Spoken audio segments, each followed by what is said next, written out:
আসসালামু আলাইকুম রহমতুল্লাহ। আলহামদুলিল্লাহ ওয়াসসালাতু ওয়াসসালামু আলা রাসূলিল্লাহ ওয়া আলা আলিহি ওয়া সাহবিহি ওয়া ওয়ালা।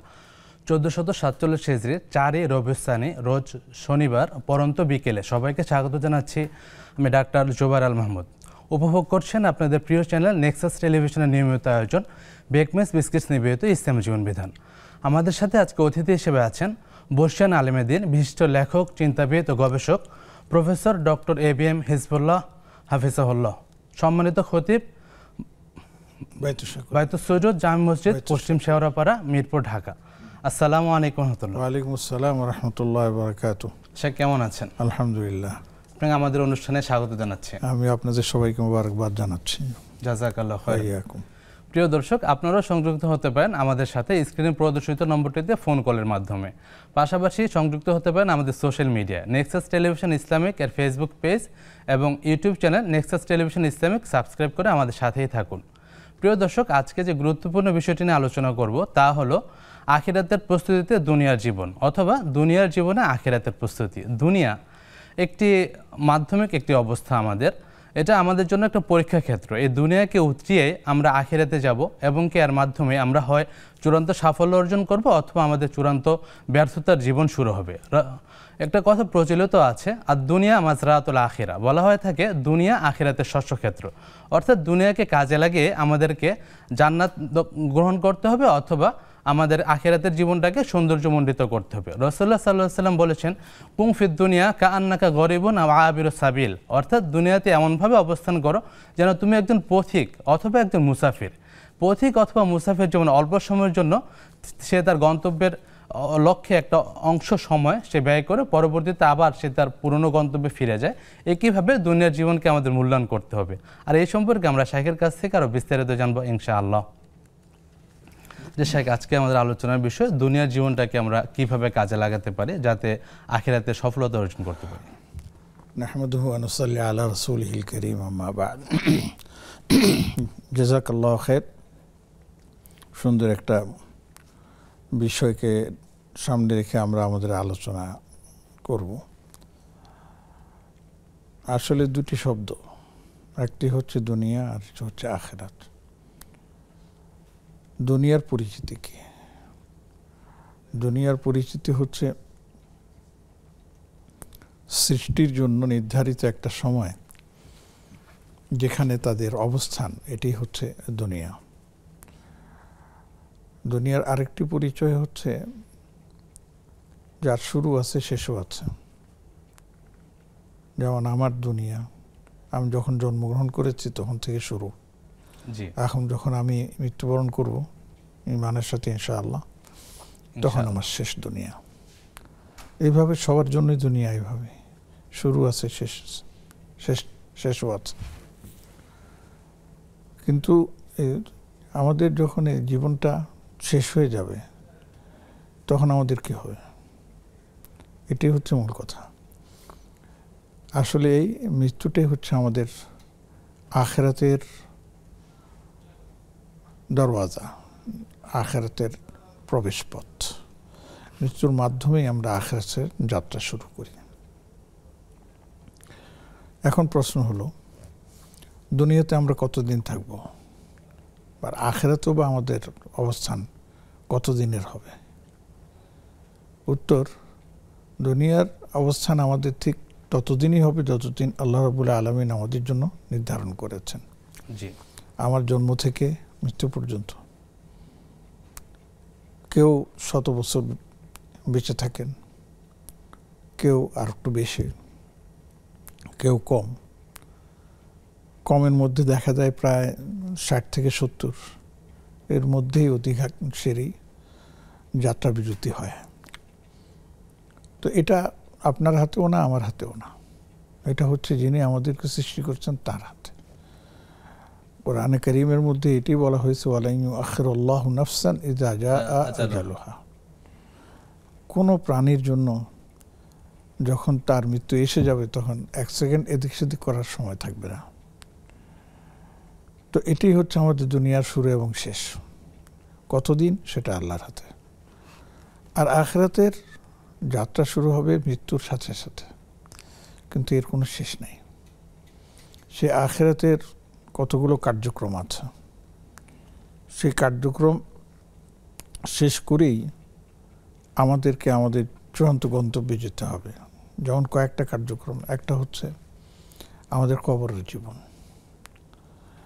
এরপরে হচ্ছে আমাদের কবর থেকে উঠে হাসরের জীবন, এরপরে হচ্ছে নসরের জীবন, এরপরে হচ্ছে চূড়ান্ত ফয়সালা। কবরের জীবন মানে যেদিনে মৃত্যু মুখী হয়ে মাটির নিচে অথবা সাগরের পানিতে অথবা বন জঙ্গলে কোনো প্রাণীর পেটে সেটাই আমার কবর। কবর মানে আমরা যেটা বুঝি হ্যাঁ, সেটা এটা নির্ধারিত না, এটা অনির্ধারিত। তবে দেখা যায় যে শতকরা একবারে প্রায় 99% আরও প্লাস দুনিয়াতে আপনার দাফন হয়। তো যারা আপনার এই জাহাজে মারা যান, পানিতে পড়ে যান, জঙ্গলে আক্রান্ত হন, তাদের কবরটা কিন্তু ওইভাবেই, যেটা আমি বলেছি। আমরা আরো শুনবো ইনশাআল্লাহ। প্রশ্ন নিচ্ছি। আচ্ছা, আসসালামু আলাইকুম। ওয়ালাইকুম সালাম। জি, পরিচয় দিয়ে প্রশ্নটি করুন। আমি মিরপুর থেকে বলছি। জি, আমার দুটো প্রশ্ন ছিল। জি বোন বলুন। তো প্রশ্নটা হলো, আমি সরকারি চাকরি করি, কোয়ার্টারের ব্যাপার। আমার জন্য যে কোয়ার্টারটা বরাদ্দ আছে সেটা অনেকগুলি রুম, আর আমার বাচ্চায় একটা, কিন্তু সরকার তো নিষেধ করে কোনো ভাড়া দিতে, সাবলেট দিতে, কিন্তু বেতন থেকে অনেক টাকা কেটে ফেলে। এর জন্য আমি যদি সরকারের মানে অনিচ্ছাকৃত ভাবে একটা রুম যদি ভাড়া দেই, তাহলে সেই টাকাটা কি আমার জন্য হারাম হবে? এক। আর 2 নম্বরে হচ্ছে যে জিবি ফান্ডে যে টাকাটা রাখি রিটায়ার্ডে পরে, সেই টাকাটা তো লভ্যাংশ দিয়ে সরকার আমাকে দেয়, সেই টাকাটা কি আমার জন্য হালাল হবে নাকি হারাম হবে? আচ্ছা, বিষয়গুলি শাইখের কাছ থেকে বিস্তারিত জানবো ইনশাআল্লাহ। অসংখ্য ধন্যবাদ আপনাকে। যে শাইখ, আমরা আলোচনা করছিলাম কবর। তাহলে এই কবরে আমরা যখন যাই, সেখান থেকে যখন পরবর্তীতে আল্লাহ রাব্বুল আলামিন তার এক ফেরেশতা ইসরাফিলের মাধ্যমে দুনিয়া ধ্বংসের সূচনা করবেন, নফখে সুর, আমরা সিঙ্গা ফু দেওয়া। তো এই সিঙ্গা ফু দিয়ে এই দুনিয়ার মানে দুনিয়ার সমাপ্তি ঘোষণা করা হবে সিঙ্গাপুর মাধ্যমে। তখন পৃথিবীর যা কিছু আছে সব ধ্বংস হয়ে পতিত হয়ে যাবে, মাটির নিচে চলে যাবে। এভাবে কতদিন থাকবে এটা কেউ জানে না। এটি হচ্ছে প্রায় হাসরের কাছাকাছি। পরে দ্বিতীয় সিঙ্গায় ফু দেওয়া হবে ইসরাফিল আলাইহিস সালামের পক্ষ থেকে। তখন এই মাটির নিচে যা কিছু আছে সব আস্তে আস্তে উপরে উঠতে থাকবে। মাটির নিচে বলতে এখানে বোঝানো হয়েছে আসলে মানুষকে। আর এছাড়াও খনিজ দ্রব্য যা আছে সেগুলো উদ্গীরণ হয়ে যাবে, কিন্তু সেগুলো নেওয়ার মতো কেউ থাকবে না। আর এই মানুষগুলো সব দৌড়াতে থাকবে হাসরের দিকে। নসর, এটা হচ্ছে নসর, হাসরের দিকে দৌড়াতে থাকবে, যেখানে গিয়ে বিচার কার্য আপনার হবে। এবং সেখানে যাওয়ার সময় সবাই ইয়া নাফসি বলেই যেতে থাকবে, এবং সেখানে হবে আমাদের চূড়ান্ত ফয়সালা।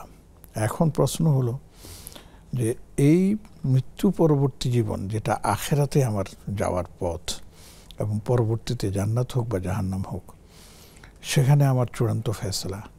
তো অ্যাজ মুসলিম বা একজন বিশ্বাসী হিসাবে আমরা কখনোই চাইব না যে আমরা জাহান্নামে যাব, কখনোই না। আমরা আখেরাতের জেলখানায় যেতে রাজি নই। দুনিয়ার জেলখানায় অনেকে গেছে, যাবে, সেটা ভিন্ন কথা। আখেরাতের জেলখানায় কেউ যাওয়ার চিন্তাও করা উচিত না। তো আমরা সবাই নিশ্চয়ই চাইব যে আমরা সবাই জান্নাতি হই, জান্নাতি আমরা যাব। আর এখানে আমি বারবার বলেছি, দর্শক সব শুনেছেন, যে 3টা ক্যাটাগরির মানুষ থাকবে। এক ক্যাটাগরি হবে কাফের মুনাফিক যারা আছে, তাদেরও বিচার হবে না এমন না, কিন্তু যেহেতু তারা কাফের এবং মুনাফিকই নিয়েই পৃথিবীতে গেছে, কাজে অনেকেই বিনা হিসাবে জাহান্নামে চলে যাবে। আরেক দল থাকবে ইমানদার, পাক্কা ইমানদার, তাদের ইমানে কোনো সংশয় নেই, কোনো সন্দেহ নেই, এরাও জান্নাতে চলে যাবে। একদল জাহান্নাম, একদল জান্নাতে, মাঝে একদল আছে এরা ইমানদার, কিন্তু এদের জান্নাতে যাবে না জাহান্নামে যাবে এটা তাদের আমলের উপর নির্ভর করবে। তা আমলের মধ্যে যারা নেক আমল যাদের বেশি হবে তারা জান্নাতে যাবে নিশ্চিত।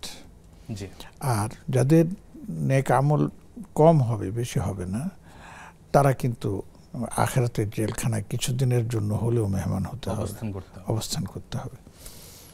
এখন আমাদের যেটা করণীয় সেটা হচ্ছে, আমরা মুসলিম হিসাবে, ইমানদার এবং বিশ্বাসী হিসাবে নিশ্চয়ই চাইব না যে আমরা জাহান্নামে যাই। সেই করণীয় সম্পর্কে আরো জানবো ইনশাআল্লাহ, দর্শককে সংযুক্ত করছি। আচ্ছা, আসসালামু আলাইকুম। আসসালামু আলাইকুম। ওয়ালাইকুম আসসালাম রাহমাতুল্লাহ। জি ভাই, নাম বলে প্রশ্নটি করুন। জি, আমার প্রশ্ন হলো, আমার হুজুরের কাছে একটা প্রশ্ন, তা আমি স্টক রুগী, বুঝলেন? জি আমি আজিবুর রহমান জমাত থেকে। আচ্ছা ঠিক আছে ভাই, বলুন। জি শুনছি আমরা। আমি স্টক রুগী আছি, এখন মোটামুটি ভালো আছি আল্লাহর রহমতে। তো ওই দিনের কাজে যাইতে যাই আর কি, চিল্লায়। আচ্ছা জি, এরপর যা হুজুরের কাছে পরামর্শ চাইতে যাওয়া ভালো না? আচ্ছা, শাইখের কাছ থেকে জানবো ইনশাআল্লাহ। আচ্ছা, অসংখ্য আরেকটা প্রশ্ন ভাই। জি জি বলুন। জি শুনতে পাচ্ছি। জি, ওটা অনুগ্রহপূর্বক তামাক টেলিভিশনের জাতীয় ভলিউমটি জিনিস কমিয়ে নিন, টেলিভিশনের ভলিউমটি কমিয়ে নিন। ঠিক আছে। জি তামাক বলুন। জাতীয় জিনিস মুখে নিয়ে, জি হ্যাঁ ভাই বলুন। তামাক জাতীয় জিনিস মুখে নিয়ে সালাম আজানের জবাব দেওয়া যাবে কিনা, এটা আজান দিচ্ছে। আচ্ছা ঠিক আছে ভাই, জানবো ইনশাআল্লাহ শাইখের কাছ থেকে, আমাদের সাথেই থাকুন। জি শাইখ, আমরা আলোচনা করছিলাম। জি, তো যেটা বলতেছিলাম, দেখুন আমরা আমাদের আমলের উপরে অনেক কিছু নির্ভর করবে। এক, আরেকটা হচ্ছে আমলের প্রসঙ্গটা নিয়ে আসতেছি যে আমাদের করণীয়ের মধ্যে। জি তার আগে একটা হাদিস, আমি হাদিসের অর্থ বা মানে এটার মাফহুম আপনাদের সামনে উপস্থাপন করি। নবীজি সাল্লাল্লাহু আলাইহি ওয়াসাল্লাম দুনিয়ার তুলনা আখিরাতের সাথে কেমন হবে সেটার একটা উদাহরণ দিয়েছেন। মুসলিম শরীফের একটা হাদিস আছে যে দেখো, দুনিয়ার তুলনায় আখিরাতের তুলনায় দুনিয়াটা হচ্ছে এমন যে তোমরা একটা সমুদ্রের মধ্যে তোমরা একটা আঙ্গুল ঢুকিয়ে দিলে, আঙ্গুল দিলে রাখলে, এবং সাব্বাবা শব্দটি আছে এবং আছে দিলে আঙ্গুল, যে আঙ্গুল, যে আঙ্গুলটা দেওয়ার পর যখন আঙ্গুলটা তুমি তুলবে, তোলার পরে দেখো তো এই আঙ্গুলের মধ্যে কতটুকু পানি সংরক্ষণ। সুবহানাল্লাহ। ঠিক এটাই হচ্ছে দুনিয়া আখিরাত। তার মানে আখিরাতটা সমুদ্র, আর দুনিয়া হচ্ছে আঙ্গুলের সাথে লেগে থাকে ওই পানি পরিমাণ। আমরা এই দুনিয়ার জন্য কত কিছু না করি, দুনিয়ার জন্য অনেক কিছুই করতেছি।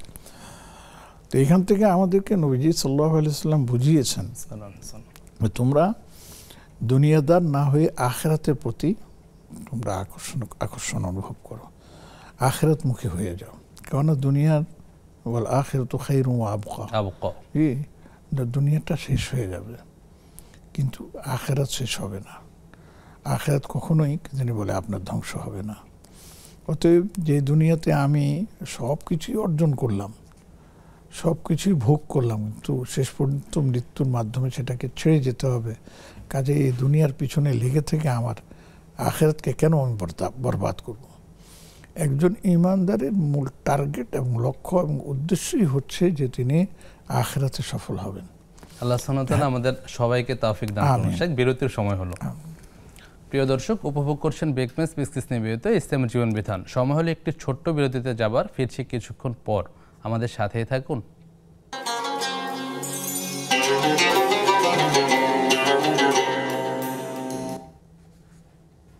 আসসালামু আলাইকুম রহমতুল্লাহ। প্রিয় দর্শক, আবারও স্বাগত জানাচ্ছি আপনাদের প্রিয় অনুষ্ঠান বেকমেস বিজনেস নিবেদিত ইসলামী জীবন বিধানে। আমাদের সাথে আছেন ডক্টর এবিএম হিজবুল্লাহ হাফিজাহুল্লাহ, সম্মানিত খতিব, বায়তুল শাকুর জামে মসজিদ, পশ্চিম শেওড়াপাড়া, মিরপুর, ঢাকা। শাইখ, আমরা প্রশ্ন তুলে যাচ্ছি। আমাদের বোনের প্রশ্ন ছিল মিরপুর, ঢাকা থেকে। উনি সরকারি কোয়ার্টারে থাকেন, ওখানে ওনার একাধিক রুম আছে যেটা ওনার প্রয়োজন হয় না, সরকারিভাবে অনুমতি নেই, কিন্তু তিনি যদি এটা ভাড়া দেন এতে কোনো গুনাহগার হবেন কিনা বা কোনো অসুবিধা আছে কিনা? চমৎকার প্রশ্ন করেছেন। এই ধরনের প্রশ্নের জন্য আমি তাকে আন্তরিক মোবারকবাদ জানাচ্ছি যে তিনি বিষয়টাকে গুরুত্ব সহকারে আপনার গ্রহণ করেছেন। আসলে সরকারি বাসায় যারা থাকেন, এটা সরকার কর্তৃক আপনার কি করা হয়, বরাদ্দ দেওয়া হয়, এবং সেই জন্য যিনি এই কোয়ার্টার পান তার বেতন থেকে সরকার নির্ধারিত একটা অ্যামাউন্ট আপনার কাটাও হয়। জি। এখন দেখা যায় যে এটা আগে এটা ছিল না, আগে এটা কে মানুষ ভিন্ন চোখে দেখতো, কেউ এভাবে সাবলেট ভাড়া দিলে, কিন্তু বর্তমানে এটা সেই ভিন্ন চোখ আর নাই, এক চোখ হয়ে গেছে। যেই সুযোগ পায় সে আপনার ভাড়া দিয়েই থাকে। এখন প্রশ্ন হলো যেহেতু এটা সরকার কর্তৃক বা অফিস কর্তৃক এটা অনুমোদিত নয়, তখন এটা আমার জন্য কেমন হবে। তো এটার ব্যাপারে ওলামা ইকরাম বলছেন যে যদি তিনি সামর্থ্যবান হন, যে তার যদি প্রয়োজন না হয়, তাহলে না দেওয়াটাই উত্তম। তিনি মানে প্রশ্ন থেকে বেঁচে গেলেন। জি। আর যদি দেখেন যে না তার প্রয়োজন, মানে আর্থিকভাবে এটা হলে তার জন্য একটু সুবিধা হয়, তাহলে যেহেতু সরকার কর্তৃক অনুমতি নেই, কিন্তু সরকার এটা জানে, অফিস কিন্তু এটা জানে, প্রায় এটা আমরা নিজেরাও এটার সাথে জড়িত, তো এটা জানে অফিস, কিন্তু অফিস কিছু বলে না, বাধাও দেয় না। বাধা দিলে নোটিশ করবে, শোকজ দিবে, তখন ঠিক আছে আমি বাসা খালি করে দিচ্ছি, অসুবিধা নেই। কিন্তু যেহেতু এটা জানা না, এই জন্য অনেকে বলছেন যেহেতু অফিস কর্তৃক এটা মানে মানে সম্মতি, মৌন সম্মতি অলিখিত, কাজে তিনি এটা মানে ভাড়া দিতে পারেন বা সে করতে পারেন। কিন্তু আমার পরামর্শ হলো যদি ওনার একান্ত প্রয়োজন হয় তাহলে এই চিন্তা করেন, আর যদি একান্ত প্রয়োজন না হয়, যা উনি স্যালারি পান, ইনকাম যেটা আছে তাতে সংসার চলে যায়, ছেলেদের পড়ালেখা ইত্যাদি সব কিছু ম্যানেজ হয়ে যায়, তাহলে না দেওয়াটাই উত্তম হবে। জাযাকাল্লাহ খাইরান শেখ। আরেকজন দর্শককে সংযুক্ত করছি। আসসালামু আলাইকুম। ওয়ালাইকুম আসসালাম। আমার দুটি প্রশ্ন। জি। প্রথম প্রশ্ন হলো টিভিতে যে সৌদির একটা অনুষ্ঠান আছে, কোরআন পড়ে সবসময়, কোরআনটা শোনার সময় আমি তো অন্য ধরনের কাজ করতে পারবো না। অনুগ্রহপূর্বক টেলিভিশনের ভলিউম কমিয়ে নিন, টিভির ভলিউম কমিয়ে নিন, বা টেলিভিশন থেকে একটু দূরে অবস্থান নিয়ে প্রশ্নটি করুন। আচ্ছা, এবার ঠিক আছে? জি, এখন শোনা যাচ্ছে, বলুন ভাই। হ্যাঁ, সৌদি আরবের একটা অনুষ্ঠান চলে যায় সবসময় টিভিতে, কোরআন পড়া। ওই কোরআনটা আমি শোনার সময় কি ওই জন্য করতে পারবো কিনা, না ওইটাই শুনতে হবে আমার। আচ্ছা। এক। দ্বিতীয় হইলো ফরজ নামাজের পরে আমরা সালাম ফিরানোর পরে কোন কোন দোয়া, যেমন আপনার আস্তাগফিরুল্লাহ, সুবহানাল্লাহ, আলহামদুলিল্লাহ, তারপরে হইলো আল্লাহুম্মা আনতাস সালাম, লা ইলাহা ইল্লাল্লাহু বুঝতে পেরেছি, প্রশ্নটি বলুন। বা আরেকটা আছে আল্লাহুম্মা আজিনা, এটা সিরিয়ালি আমাকে বলবেন। বুঝতে পারেন শেষ কথাটা? সর্বশেষ কথাটা আবার বলুন। জি। আল্লাহুম্মা আজিন্নি মিনান নার, এটা বলছিলেন? হ্যাঁ, মানে এই জিনিসগুলি কোনটার পর কোনটা পড়তে হবে, কোনটার ধারাবাহিকতা রক্ষা করতে হবে কিনা। আচ্ছা, শেখের কাছ থেকে জানবো ইনশাআল্লাহ। অসংখ্য ধন্যবাদ আপনাকে। জি শেখ, আমরা পরের প্রশ্নে যাচ্ছি। আমাদের বোনের দ্বিতীয় প্রশ্ন ছিল, উনি ডিবি যে ফান্ড ওনার আছে, ওনার চাকরি শেষে যে টাকাটা উনি ফেরত পাবেন, এতে কিছু লভ্যাংশ পাবেন, ওই লভ্যাংশটা উনি কী করবেন বা নিজের কাজে খরচ করতে পারবেন কিনা? চমৎকার প্রশ্ন। আসলে এটা আমাদের সব সরকারি প্রতিষ্ঠানে যারা চাকরি করি আর যেখানে পেনশন ভিত্তিক টাকা কাটা হয়, তাদের এটা জেনে রাখা উচিত। আসলে এটা দুটো সিস্টেম আছে। একটা হচ্ছে যে 10% বাধ্যতামূলক যারা সরকারি চাকরি করেন তাদেরকে পেনশন, মানে ডিভিডেন্ড ফান্ড যেটাকে বলে, প্রভিডেন্ট ফান্ড, সেখানে এটা আপনার কেটে নেওয়া হয় 10%, এবং এটা বাধ্যতামূলক, এবং এটা 52 বছর বয়স পর্যন্ত তিনি এটা দিতেই থাকবেন, তাকে দিতেই হবে। 52 বছরের পরে তার চাকরি জীবনের, মানে তার বয়স যখন 52 হয়ে যাবে, তখন কিন্তু এটা ঐচ্ছিক হয়ে যায়, যে আপনি ইচ্ছা করলে ওই 10% কাটতেও পারেন, আপনি ইচ্ছা করলে সেটা মানে বন্ধ করে দিতে পারেন।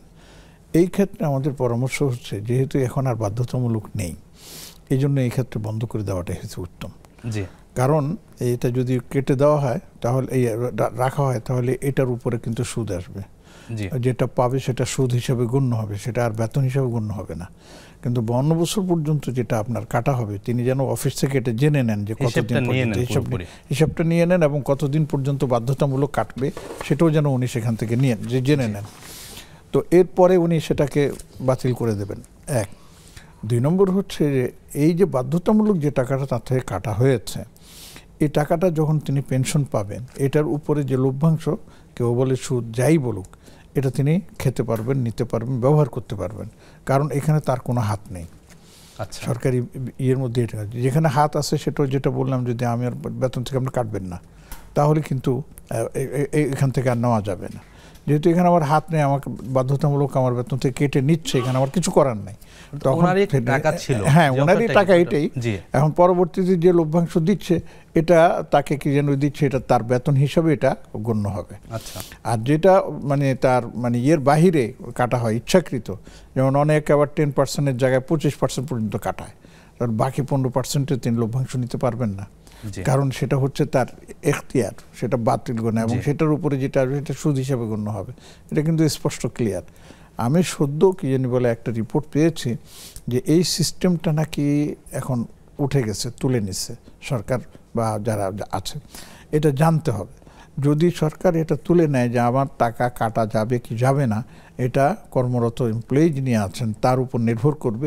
সেক্ষেত্রে কিন্তু তিনি আর এই টাকা কাটাবেন না, যেহেতু এটা ঐচ্ছিক ব্যাপার কাটাবেন না। কারণ যদি সংসদে থাকতে পারেন, সংসদ থেকে দূরে থাকতে পারবেন। আর যদি কাটান তাহলে এর উপরে যে সুদ আসবে, এর উপরে যে লভ্যাংশ আসবে সেটা তিনি নিতে পারবেন না, যেহেতু এটা তার ঐচ্ছিক ব্যাপার। তিনি ইচ্ছা করলে এটা না কাটিয়ে উনি চলে যেতে পারতেন। আর যদি বলেন যে আমার পরবর্তীতে একটা অ্যামাউন্টের দরকার থাকে, তাহলে ঠিক আছে, আপনি কাটান 10%, 20% যা কাটান, কিন্তু যখন পেনশনের সময় যাবেন তখন আপনাকে এই টাকাটাই আপনি নিতে পারবেন, ব্যবহার করতে পারবেন, ওই টাকাটাই ভোগ করতে পারবেন। আর এর উপরে যেটা আপনি পাবেন সেটা লভ্যাংশই বলুন আর যাই বলুন, সেই টাকাটা সওয়াবের নিয়ত ছাড়া গরিব দুঃখীদের মধ্যে বিতরণ করে দিতে হবে। এবং সওয়াবের নিয়ত ছাড়া, যেহেতু সেটা আপনার ইয়ের বাইরে চলে গেছে। মোটামুটি এটাই হলো ওনার জন্য আমার যতটুকু। এবং আমিও আলহামদুলিল্লাহ যেহেতু সরকারি চাকরি থেকে বেরিয়ে আসছি, আমার পেনশন হয়ে গেছে, আমরা এগুলি মাসালাগুলো জেনে শুনে ঠিক করে তারপর আমরা এটার উপর আমল করেছি। জাযাকাল্লাহ খাইরান, বিস্তারিত বলেন, আশা করি সবারই উপকার হবে ইনশাআল্লাহ। শেখ, পরের প্রশ্ন যাচ্ছি। আমাদের এক ভাইয়ের দুটো প্রশ্ন ছিল। প্রথম প্রশ্ন ছিল, উনি স্ট্রোকের রোগী, উনি এখন দাওয়াতি কাজে চিল্লায় যেতে চাচ্ছেন, উনি যেতে পারবেন কিনা? আসলে এটা নির্ভর করে, স্ট্রোকের রোগী যারা দেখা যায় যে অনেক সময় তারা অনেক ভালো থাকে, শরীর স্বাস্থ্য আলহামদুলিল্লাহ, স্ট্রোক হয়েছে ঠিক আছে কিন্তু এখন খুব ভালো।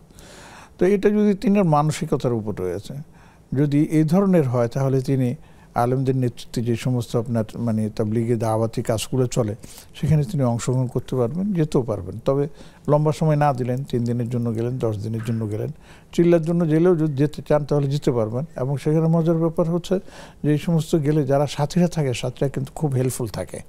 তো আল্লাহ না করুক যদি কিন্তু ইয়ে হয়, আপনার দুর্ঘটনা ঘটে, তাহলে সাথীরা হেল্প করতে পারবে। এক কথা হলো যে দাওয়াতি কাজে যদি উনি যেতে চান তাহলে উনি যেতে পারবেন, উনি শরীরের সামর্থ্য অনুযায়ী কোরআন সুন্নাহ দাওয়াতি কাজে অবশ্যই করতে পারবেন। জি, জাযাকাল্লাহ খাইরান। শেখ, আরেকজন দর্শক আছেন, সংযুক্ত করছি।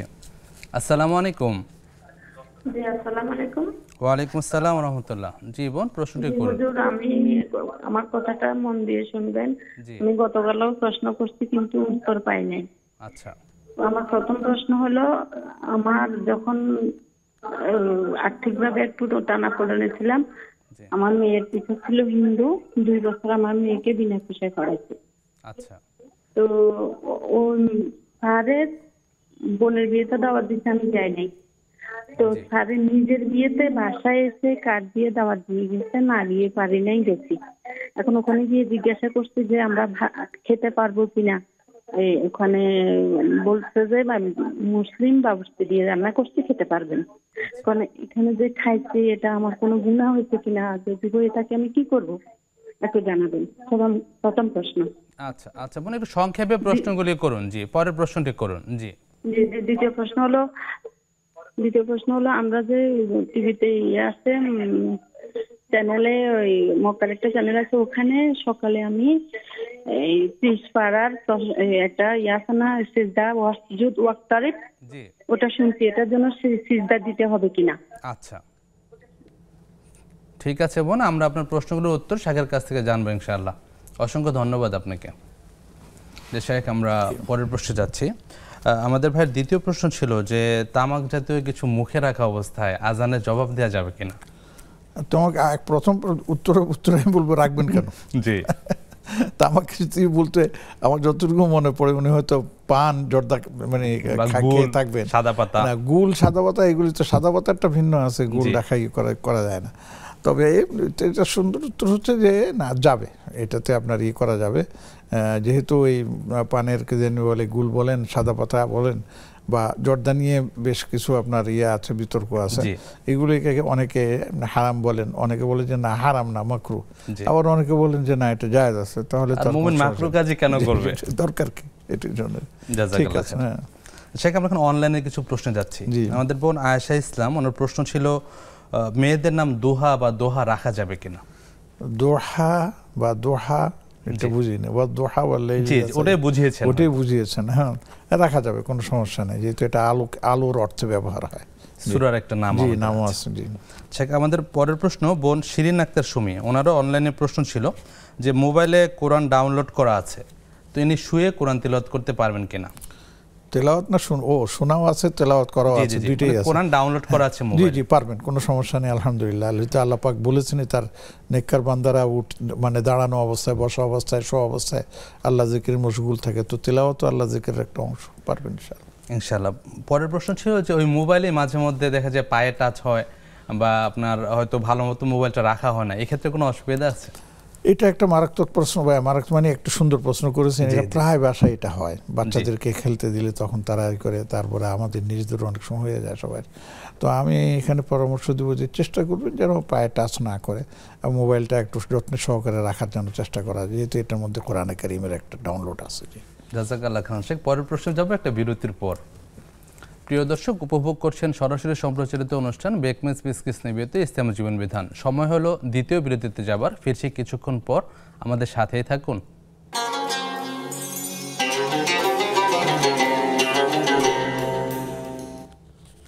আসসালামু আলাইকুম রহমতুল্লাহ। বিরতির পর আবারও স্বাগত জানাচ্ছি আপনাদের প্রিয় অনুষ্ঠান ইসলামী জীবন বিধানে, নিবেদন করছে বেকমেস বিস্কিটস। প্রিয় দর্শক, আপনারাও চাইলে সংযুক্ত হতে পারেন আমাদের সাথে স্ক্রিনে প্রদর্শিত নম্বরটিতে ফোন কলের মাধ্যমে, পাশাপাশি সোশ্যাল মিডিয়ায় আমাদেরকে কমেন্ট করতে পারেন। শেখ, আমরা পরের প্রশ্নে যাচ্ছি। আমাদের বোনের পরের প্রশ্ন ছিল শিরিন আক্তার সুমি, অনলাইনের প্রশ্ন, যে অসুস্থতার জন্য মাটির মাধ্যমে তায়াম্মুম করা সম্ভব না হলে কাঠি অথবা মশারিতে মানে হাত স্পর্শ করে তায়াম্মুম করা যাবে কিনা? না, ওটা মাথায়, যেটা তায়াম্মুমের জন্য মাটি নির্ধারিত, এখন সেখানে কাঠি অথবা আপনার কি মশারি, তাতে সেখানে তো মাটির কোনো প্রলেপ হাতটা পাওয়া যায় না। জি। একটা হলো এটা, আরেকটা হচ্ছে যে দেখুন তায়াম্মুম করতে অনেকে একটা জিনিস ভুল করে, যে এমনি মাটির মধ্যে হাত দেয়, হাত দিয়ে হাতটাকে কিন্তু এইভাবে ঝাড়ে দিতে পারে, তাহলে ঝাড়ে দিলে যে হাতের সাথে যে মাটিগুলো আছে লেগে থাকে ওগুলি ঝরে যায়, এরপরে হাতের সাথে যেগুলো থাকে সেটা দিয়ে আপনি তায়াম্মুম করবেন। তো সোজা কথা হলো যে মাটি প্রয়োজন, যদি আপনার কাঠিতে এবং মশারিতে মাটি সাধারণত থাকে না, কাজে সেখানে তায়াম্মুম ঠিক হবে না। জি, জাযাকাল্লাহ। শেখ, পরের প্রশ্ন আমাদের এক ভাই প্রশ্ন করেছেন যে সালাম ফিরানোর পরে আমরা যে জিকির আজকারগুলি করি ওইটা থেকে ধারাবাহিকতা রক্ষা করা আবশ্যক? অবশ্যই না, ধারাবাহিকতা রক্ষা করার প্রয়োজন নেই, বরঞ্চ কি জানি বলে আপনার যখন যেটা মনে আসে আপনি সেটা মানে আমল করতে থাকেন। তবে দেখা যায় যে যদি কেউ ধারাবাহিকতাভাবে পড়ে তাহলে তার মনের মধ্যে সেটা আসে, যেমন সালাম ফিরাবার সাথে সাথে আস্তাগফিরুল্লাহ 3 বার পড়া, এরপরে আল্লাহুম্মা সালাম পড়া, এরপরে লা ইলাহা ইল্লাল্লাহ, এরপরে আর অনেকগুলো আছে, তারপরে আপনার এর নাম কি আয়াতুল কুরসি পড়া, তারপরে আপনার 3 তাসবিহ পড়া, এগুলি সব একের পর এক আসতেই থাকবে, পড়তেই থাকবে, এখানে কোনো সিরিয়ালিটি নেই, ধারাবাহিকতা নেই, যখন যেটা আসবে সেটা পড়বেন, অসুবিধা নেই। জাযাকাল্লাহ খাইর। শেখ, পরের প্রশ্ন ছিল আমাদের বোনের যে হিন্দুদের বাড়িতে বিয়ের কোনো অনুষ্ঠান যদি খেতে যাওয়া হয় ওই ক্ষেত্রে তারা তাদের নিশ্চিত করেছে যে মুসলিমদের দিয়ে রান্না করানো হয়েছে, ওই ক্ষেত্রে হিন্দুদের বাড়িতে খাওয়া দাওয়াতে কোনো অসুবিধা আছে কিনা?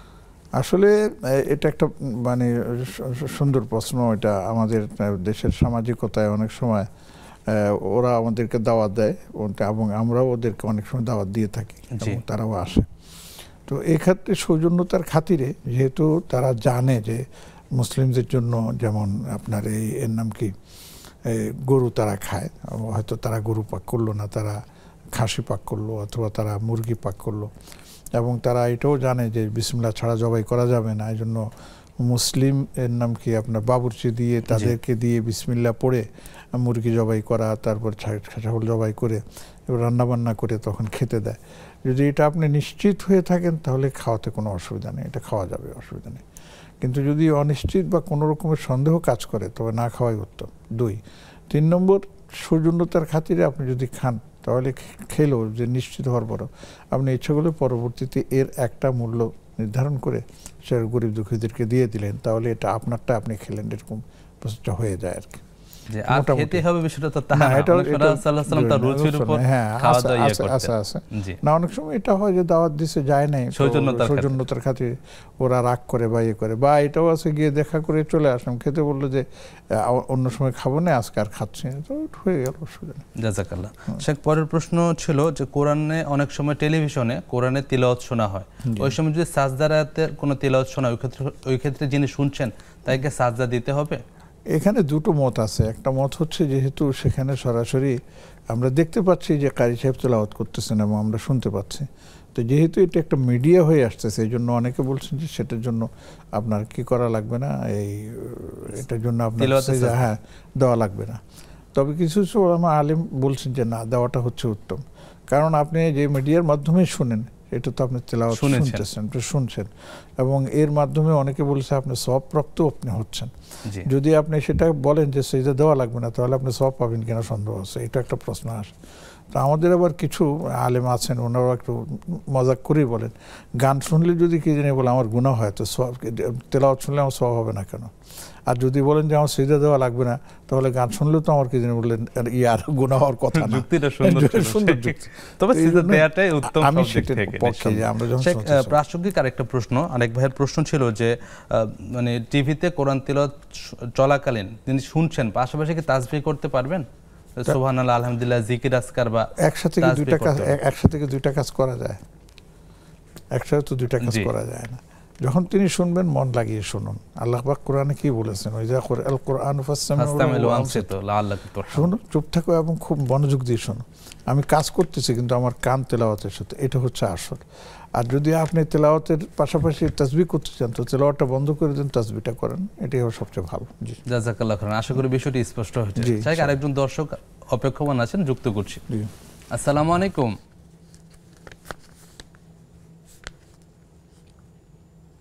আসসালামু আলাইকুম।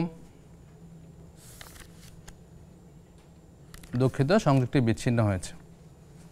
শেখ, পরের প্রশ্ন যাচ্ছে। আমাদের অনলাইনে প্রশ্ন করেছেন বোন সাইকা চৌধুরী, যে ছেলের নাম হুযায়ফা ইবনুল ইয়ামান রাখতে পারবেন কিনা? জি, হুযায়ফা ইবনুল ইয়ামান একজন বড় সাহাবীর নাম ছিলেন, নাম করা সাহাবী। আল্লাহ রাব্বুল আলামিন ওনাকে শাহাদাত নসিব করেছেন, নাম রাখা যাবে ইনশাআল্লাহ। তবে পিতার নাম যদি শেখ ইয়ামান না হয়। এটাই আমি বলতেছি আর কি, হুযায়ফা নামটা রাখাটা উত্তম। ইবনুল ইয়ামান না রেখে ওনার বাবার নাম যেটা হয় সে বাবার নামে উচ্চারণ করবেন, যেমন হুযায়ফা ইবনে আব্দুর রহমান, হুযায়ফা ইবনে আব্দুস সালাম, এরকম হতে পারে। বাবার নামটা ঠিক হুযায়ফার পরে যোগ করে রাখবেন। হুযায়ফাটা রাখতে পারবেন, এরপরে বাবার নাম যোগ করবেন। জি, জাযাকাল্লাহ। শেখ, পরের প্রশ্ন ছিল অনলাইনে বোন সুবর্ণশীলা, উনি জানতে চেয়েছেন সফরের নামাজ সম্পর্কে বিস্তারিত জানতে চেয়েছেন। এত ছোট্ট এর মধ্যে তো বিস্তারিত বলা সম্ভব না। আমি জি। তবে এতটুকু সংক্ষিপ্ত বলে দেই যে আপনি যে শহরে বাস করেন, যেখানে গ্রামে বাস করেন, সেই গ্রাম ত্যাগ করে যদি আপনি 48 মাইল দূরে কোথাও যাওয়ার নিয়ত করেছেন, যেটা আমাদের কিলোমিটারে আপনার প্রায় 80 কিলোমিটার হয় আর কি, যে আপনি যেমন নাকি ঢাকা থেকে আপনি কুমিল্লা যাবেন, ঢাকা থেকে আপনি ফেনী যাবেন, ঢাকা থেকে আবার এদিকে যাবেন, এই ক্ষেত্রে যখন আপনি এই শহরটাকে ক্রস করেই আপনি ইয়েতে চলে গেলেন, তখন থেকে আপনি সেই পুরো রাস্তা যে কোনো নামাজ যখন আসবে, আপনি সেই নামাজগুলো কসরের ভিত্তিতে আপনি কি করবেন, আদায় করবেন। জোহরের 4 রাকাত হলে 2 রাকাত আদায় করবেন, আপনার কি মাগরিবের আসর, এটা সাধারণত জোহর আসর এবং এর সাথে এটা প্রযোজ্য হয়, তখন আপনি এটা আদায় করবেন। এবং যেখানে পৌঁছেছেন সেই জায়গায় যদি আপনার বাবার বাড়ি হয়, তাহলে আপনার এর নাম কি কসর চলবে। স্বামীর বাড়ি যদি হয় তাহলে কসর বন্ধ হয়ে যাবে, তখন সেটা আপনার মুকিম হয়ে যাবে, নিজ বাড়ি। এবং যেখানে যাবেন সেখানে যদি সর্বনিম্ন আপনি 15 দিনের নিচে থাকেন, সেখানে আপনি কসর করতে পারবেন। কেউ কেউ 3 দিনের কথা বলেছে, তো আমরা আমাদের অনুযায়ী 15 দিনের কথাই বলে থাকি আর কি। তো এইভাবে আপনি সেখানে এই কসর করতে থাকবেন। এখন সেই কসর করা অবস্থায় আপনি বললেন যে আমি তো বাড়িতে আছি, আরামে আছি, খুব সুখে আছি, তো আমি তো পুরাটাকে পড়লে কোনো অসুবিধা আছে? জি, অসুবিধা আছে। এটা আল্লাহর একটা বিধান, কোরআনের একটা বিধান, কাজে সেখানে আপনি সেটার খেলাফ করতে পারবেন না। সেখান থেকে যখন আপনি ফিরে আসবেন, মানে দুইটা মানে আছে, একটা হচ্ছে বিগিনিং মানে সাইড, আর একটা হচ্ছে মিডিল, আর একটা হচ্ছে শেষ এন্ডিং সাইড। তো মিডিল যেটা আছে রানিং অবস্থায়, সেখানে তো আপনি কসর করবেন, এতে কোনো সন্দেহ নেই। আর যখন এন্ডিং সাইডে যাবেন, সেখানে আপনি কতদিন থাকবেন তার উপর নির্ভর করবে। আর যেখানে চলে আসছেন সেখানে যদি ফেরত আসেন, তাহলে আপনার কসর নেই। আর যদি সেখানে এমন হয় যেমন নাকি স্বামীর বাড়িতে গেছেন, স্বামীর অরিজিনাল বাড়ি, সেখানে স্বামী যদি যায় তাহলে সেখানে আর কসর থাকে না, তাহলে সেখানে আপনিও কসর করবেন না, সেখানে আপনাকে পুরা করতে হবে। আবার এমন আছে ঢাকা একটা বাড়ি আছে, চিটাগাং একটা বাড়ি আছে, খুলনার একটা বাড়ি আছে, আপনি ঢাকা থেকে চিটাগাং গেলেন রানিংয়ে আপনি মুসাফির, কিন্তু চিটাগাং গিয়ে বাড়িতে পৌঁছার পরে আর আপনি মুসাফির না, যেহেতু সেটা আপনার নিজেরই বাড়ি। তো এইভাবে এই মাসালাগুলো আপনার কি জানি বলে আপনার নির্ণয় করতে হবে, জেনে নিতে হবে। জি, আশা করি বিষয়টি স্পষ্ট হয়েছে। আর একজন দর্শক অপেক্ষমান আছেন, প্রশ্ন নিচ্ছি। আসসালামু আলাইকুম। ওয়ালাইকুম আসসালাম। ভাই আমার একটা প্রশ্ন আছে। জি বোন বলুন। বলছি আকিকার মাংস যদি হচ্ছে কোনো খ্রিস্টানদের জবাই দিয়ে সেই মাংস রান্না করে খাবার ঝিলিয়ে দেয়, তাই সেটা খাওয়া যাবে হুজুর ছাড়া? আচ্ছা, অন্য কোনো প্রশ্ন আছে বোন? হ্যাঁ, আরেকটা প্রশ্ন আছে। ওই শুক্রবারের দিন নাকি সূরা দুখানা পড়ে শেষ করতে হয় সকালে জোহরে মানে ফজরের সময়, এটা সত্যি? সূরা দুখান না সূরা কাহাফ? সূরা কাহাফ তো রাত্রে পড়তে হয়, আর দুখানা সূরাও নাকি জুম্মার নামাজের আগে পড়তে হয়, এটা শুনলাম। আচ্ছা, আমি শুনিনি, শাইখের কাছ থেকে বিস্তারিত জানবো ইনশাআল্লাহ। উত্তর দিব বিরতির পর, আমাদের সাথেই থাকুন। প্রিয় দর্শক, উপভোগ করছেন বেকমেন্স পিসকিস নিবেদিত ইসলাম জীবন বিধান। সময় হলো সর্বশেষ বিরতিতে যাবার, ফিরছি কিছুক্ষণ পর, আমাদের সাথেই থাকুন।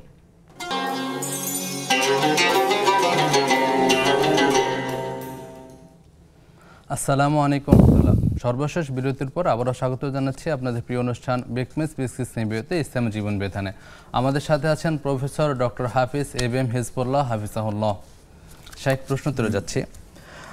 আমাদের এক বোনের দুটি প্রশ্ন ছিল যে আকিকার গোস্ত যদি জেনে থাকেন যে পশুটা খ্রিস্টান জবে করেছেন, ওই ক্ষেত্রে খেতে পারবেন কিনা? না খাওয়াই উত্তম, যেহেতু খ্রিস্টানরা বিসমিল্লাহ পড়েন না এবং তারা বিসমিল্লাহ পড়লেও সেটা গ্রহণযোগ্য না। একটা কথা প্রচলিত আছে আহলে কিতাবদের জবে করার বিষয়ে খাওয়া যায়, বিষয়টা যদি ক্লিয়ার করতেন। আহলে কিতাব বলতে খ্রিস্টান বলেন, ইহুদি বলেন, তারাই আহলে কিতাব, কিন্তু তারা কি আসলে কিতাব মানে? জি না। তাহলে আর তাদেরকে আহলে কিতাব বলে লাভ কি? নামের খ্রিস্টান, অন্য কিছু না। জাযাকাল্লাহ খাইরান শেখ। পরের প্রশ্ন ছিল যে জুমার দিন সূরা দুখান পড়তে হয়, সকাল বা দুপুরের মধ্যে শেষ করতে হয়, এমন কোন তথ্য বোন জানতে চেয়েছেন, বিষয়টা আসলে এমন তথ্য আমার জানা নেই। তবে সূরা কাহাফ পড়তে হয় এবং আলহামদুলিল্লাহ তিনি রাতেই কাহাফের পড়ার শেষ করে দেন। পরবর্তী দিন নির্ধারিতভাবে সূরা দুখান পড়তে হবে, এটা সম্পর্কে আমার জানা নেই। অসংখ্য ধন্যবাদ। আরেকজন দর্শক অপেক্ষা করছেন, প্রশ্ন নিচ্ছি। আসসালামু আলাইকুম। ওয়ালাইকুম আসসালাম। আসসালামু আলাইকুম। ওয়ালাইকুম আসসালাম ওয়া রাহমাতুল্লাহ। জি বোন, প্রশ্নটি করুন। হ্যাঁ হুজুর, আমার একটা প্রশ্ন। আমার সন্তান তো বড় হয়ে গেছে। জি।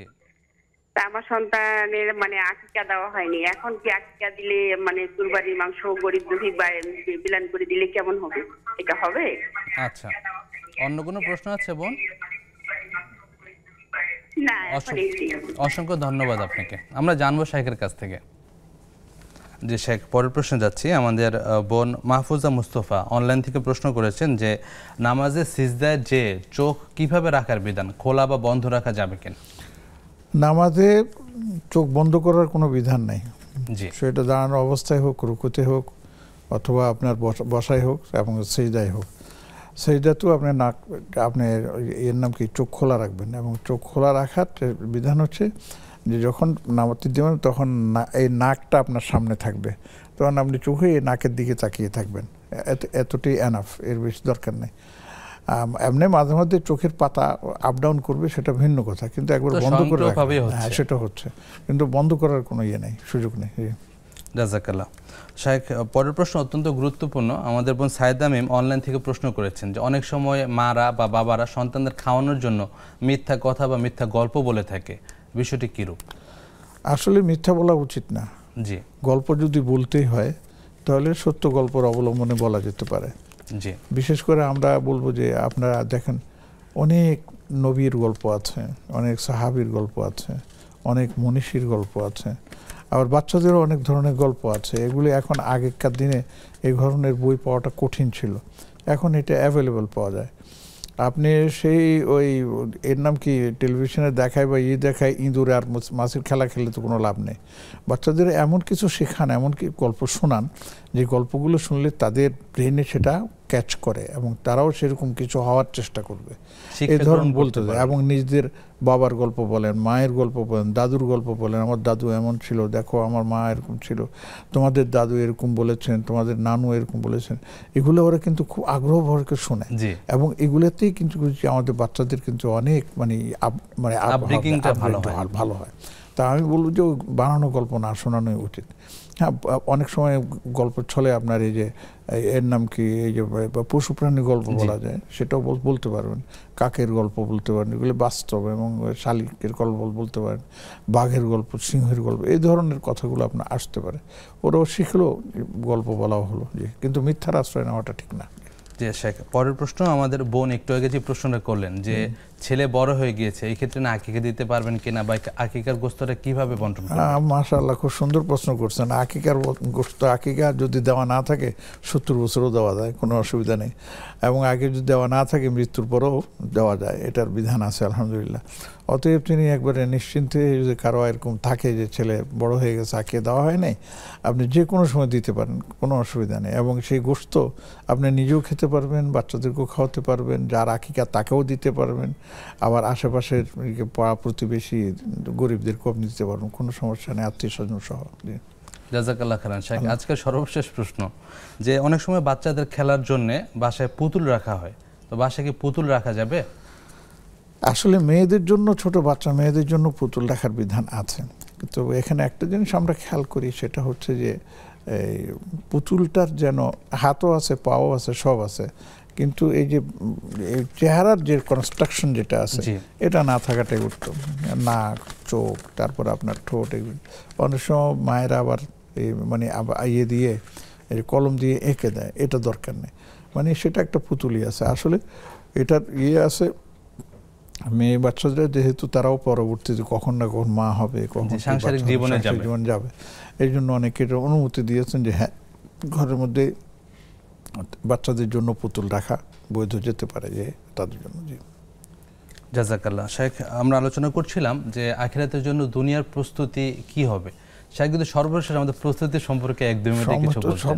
সর্বশেষ বলবো যে এটা শুনেন, আমাদেরকে দুনিয়া মাজরাতুল আখিরা আপনি বলছেন, আখিরাতের জন্য আমাদের দুনিয়াতে কামাই করে নিতে হবে।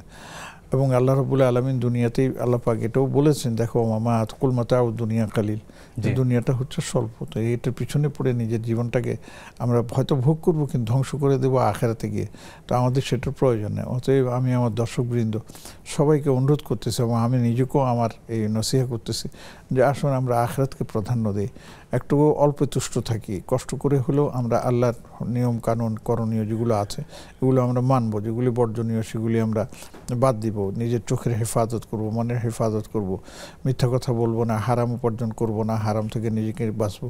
বিশেষ করে ছেলে মেয়েদের দিকে খেয়াল রাখবো, তারা যেন কোনো অন্যায় কাজে জড়িয়ে না পড়ে, তারা যেন কি জানি বলে আপনার এর নাম কি ভালো কাজগুলো করে, এবং বাবা মা নিজেরা যেটা করবেন বাচ্চারা দেখে দেখে সেটা শিখবে। অনেকখানি দেখা গেছে যে মায়েরা জোরে জোরে কোরআন তেলাওয়াত করলে বাচ্চারা শুনে শুনে সেটা মুখস্থ করে ফেলতেছে, তারপরে মায়েরা কি জানি বলে বাবারা নামাজ যখন পড়ে তখন যে বাচ্চা পাশে এসে দাঁড়িয়ে নামাজ আদায় করতেছেন। তো এই সমস্তভাবে আমরা আমাদের নিজের আমলকে যদি মানে সমৃদ্ধ করি, তাহলে এটা আমার আখিরাতের পুঁজি হবে, এবং আখিরাত থেকে আমাদের তৌফিক দান করুন। আমিন আমিন। জাযাকাল্লাহু খাইরান শেখ, পুরো অনুষ্ঠান জুড়ে আপনার কাছ থেকে অনেক উপকৃত হলাম এবং অনেকগুলি প্রশ্ন উত্তর জানতে পারলাম। আল্লাহ সুবহানাহু ওয়া তাআলা আপনার দুনিয়া ও আখিরাতের যাবতীয় কল্যাণ দান করুন। আমিন আমিন। আমিও সবার কল্যাণ কামনা করতেছি। প্রিয় দর্শক, আমরা আজকের অনুষ্ঠান থেকে একটা শিক্ষা নেব, সর্বক্ষেত্রে আখিরাতকে প্রাধান্য দিব, তাহলে আমরা আমাদের দুনিয়া এবং আখিরাত দুটি জীবনে কল্যাণময় হবে। আর বেশি বেশি দোয়া করব, ওই দোয়াটি যে দোয়াটি রাসূলুল্লাহ সাল্লাল্লাহু আলাইহি ওয়াসাল্লাম বেশি বেশি করে করতেন, রব্বানা আতিনা ফিদ দুনিয়া হাসানা ওয়া ফিল আখিরাতি হাসানা ওয়া কিনা আযাবান নার। হে আমাদের রব, আপনি আমাদের দুনিয়া এবং আখিরাতের যাবতীয় কল্যাণ দান করুন এবং আমাদের জাহান্নামের আযাব থেকে আমাদের রক্ষা করুন। আল্লাহ সুবহানাহু ওয়া তাআলা আপনাদের সবাইকে সুস্থ রাখুন, নিরাপদ রাখুন, এই প্রত্যাশায় আজকের মতো এখানে শেষ করছি। সুবহানাকা আল্লাহুম্মা বিহামদিক আশহাদু আল্লা ইলাহা ইল্লা আনতা আস্তাগফিরুকা ওয়া আতুবু ইলাইক। আসসালামু আলাইকুম ওয়া রাহমাতুল্লাহি ওয়া বারাকাতুহু।